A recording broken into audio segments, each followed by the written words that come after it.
Hey, this is Steve.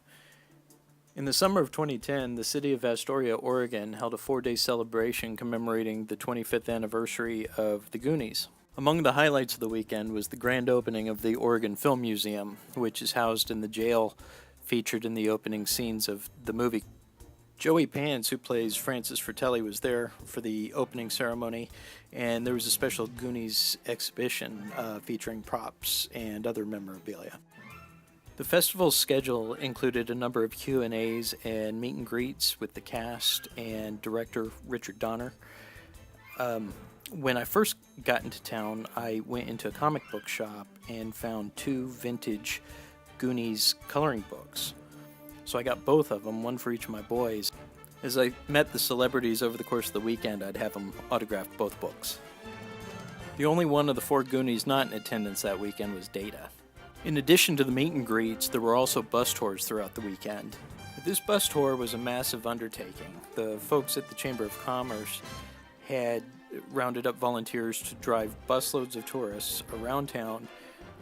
They had agreements with the homeowners of a number of these locations to allow open houses so small groups of folks could walk in and tour the house.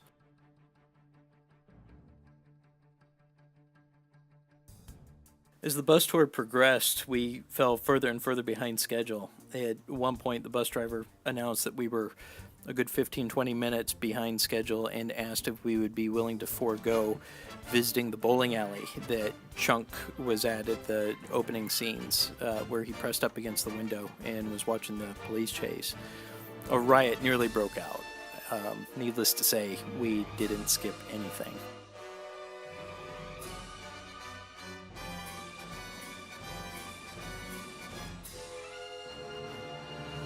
The grand finale of the weekend was a concert at the high school featuring Corey Feldman's band, and opening for him were the Ataris.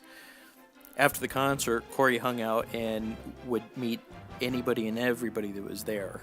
The line was long, and I noticed that Daisy De La Hoya was with the band, so I hung out with her while the line died down. And at about 2 o'clock in the morning, I finally got to meet Corey. The final morning, I was at the Chamber of Commerce thanking the ladies for putting on the event, and the phone rang. It was Sean Astin. He needed a ride to the airport. Long story short, I find myself driving Sean 2.5 hours to Portland.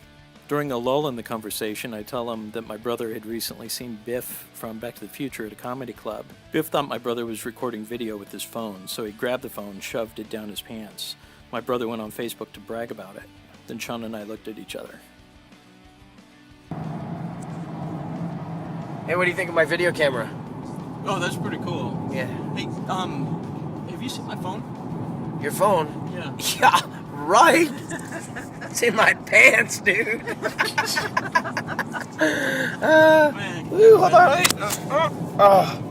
Thanks. Don't wash that. Great. Yeah.